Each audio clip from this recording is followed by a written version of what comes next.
तो guys, sir की शिक्षा में आपका स्वागत है। हम लेकर आए हैं आपके लिए हिस्ट्री के क्लास 12 का चैप्टर 1 के क्वेश्चन नंबर 2 को। उसको हम डिस्कस करेंगे, समझेंगे, जो कि हमारे लिए बोर्ड एग्ज़ाम के लिए बहुत ही इंपॉर्टेंट रहने वाला है, क्योंकि ये सारे क्वेश्चन एनसीईआरटी बुक के हैं और बुक से अगर क्वेश्चन नहीं आएंगे तो कहाँ से आएंगे। ठीक है, अगर आपने क्वेश्चन नंबर 1 नहीं किया है तो मैं लिंक डिस्क्रिप्शन में डाल दूँगा, आप वहाँ से जाकर उसे देख सकते हो। तो आइए बढ़ते हैं और चलते हैं क्वेश्चन नंबर 2 पर। तो क्वेश्चन नंबर 2 जो है वो ये कहता है कि पुरातात्विक हड़प्पाई समाज में सामाजिक आर्थिक भिन्नताओं का पता किस प्रकार लगाते हैं। यानी कि पुरातात्विक हड़प्पाई समाज में जो सामाजिक आर्थिक होती है, उन लोगों की आर्थिक व्यवस्था होती है, उसमें भिन्न भिन्न रूप होते हैं। तो उन्हीं भिन्नताओं का पता किस प्रकार लगाते हैं और वे कौन सी भिन्नताओं पर ध्यान देते हैं।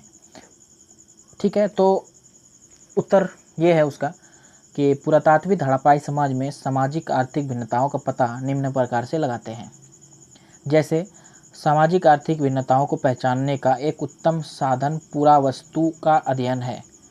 अब पुरावस्तु क्या होता है? ये पुराने जो वस्तु होते हैं उसे पुरावस्तु कहते हैं, जो कीमती माने जाते हैं, है ना। तो वो क्या है कि वादनों में मृतक को दफनाते समय उनके साथ विभिन्न प्रकार की वस्तुएं रखी जाती थी। यह वस्तुएं बहुमूल्य तथा साधारण दोनों ही हो सकती थी। यानी कि उस टाइम पे जो लोग मर जाते थे तो उसके साथ कुछ सामान भी उसमें दिया जाता था और उसी सामान से उसकी आर्थिक स्थिति के बारे में पता लगाया जाता था। बढ़ते हैं हम नेक्स्ट पेज पे। तो उसमें लिखा है कि विलासिता, तीसरा पॉइंट ये है, विलासिता की वस्तुओं तथा उपयोगी वस्तुएं ये वस्तुओं को दो वर्गों में विभाजित करती है। पत्थर, मिट्टी ये सामान्य पदार्थ। विलासिता की वस्तुएं तथा उपयोगी वस्तुएं जो होती है वो ये वस्तुओं को दो वर्गों में विभाजित करती है।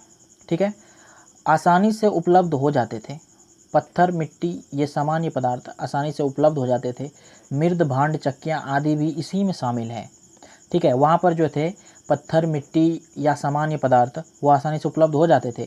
मृद, भांड भी, चक्कियाँ भी, ये सब जो है ये इसी में शामिल है। विलासिता की वस्तुएं तथा उपयोगी वस्तुएं इन सब में ही शामिल है। ठीक है, चौथे पॉइंट पे देखते हैं कि पुरातात्विक उन वस्तुओं को कीमती मानते हैं जो महंगी हो या दुर्लभ हो। जैसे कि फ्योन्स के छोटे पात्र कीमती थे क्योंकि इन्हें बनाना कठिन था, है ना। और जिन बस्तियों में ऐसी कीमती वस्तुएं मिली हैं वहाँ के समाजों का स्तर अधिक ऊंचा रहा होगा।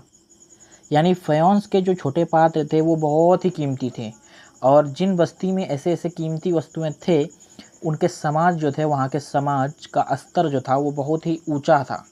ठीक है, बढ़ते हैं हम लोग नेक्स्ट पेज पे और देखते हैं कि इसमें कहा गया है कि पुरातात्विक निम्नलिखित भिन्नताओं पर भी ध्यान देते थे। यानी उन सब के अलावा अलग अलग भिन्नताओं पर भी पुरातात्विक के लोग ध्यान देते थे। ठीक है, वो क्या था? मनोरंजन के साधन। जी, मनोरंजन के साधन, धार्मिक परंपरा तथा रीति रिवाजों में भिन्नता, शारीरिक बनावट, खान पान, विभिन्न लोगों की आर्थिक स्थिति तथा भिन्न व्यवसाय आदि। यानी मनोरंजन के साधन में भी वो लोग ध्यान देते थे। धार्मिक परंपरा तथा रीति रिवाजों में भी भिन्नता थी। शारीरिक बनावट में भी, खान पान, विभिन्न लोगों की आर्थिक स्थिति तथा भिन्न व्यवसाय आदि। मतलब अलग अलग टाइप के लोग अलग अलग तरह से वहाँ पे करते थे। तो ये था आज का हमारा चैप्टर 1 से क्वेश्चन नंबर 2 जो मैंने आपके सामने रखा। और ये सब क्वेश्चन जो है ना बहुत ही इंपॉर्टेंट है क्योंकि ये एनसीईआरटी के बुक से है ना। और क्वेश्चन अगर बुक से नहीं आएंगे तो कहाँ से आएंगे? और क्वेश्चन बुक से ही पढ़ने चाहिए, बुक के ही सॉल्व करने चाहिए। अब बहुत ही ईजी क्वेश्चन था और बहुत ही ईजी तरीके से मैंने आंसर करवाया है, तो इसको अपने नोट्स में लिख सकते हो। और बस आगे चलते हैं और जल्द ही क्वेश्चन नंबर 3 जो है वो भी डिस्कस करूँगा। देखने के लिए आप हमारे चैनल को सब्सक्राइब कीजिए, लाइक कीजिए और शेयर कीजिए, अपने दोस्तों को भेजिए ताकि हमें भी कुछ सपोर्ट हो। ठीक है, थैंक यू।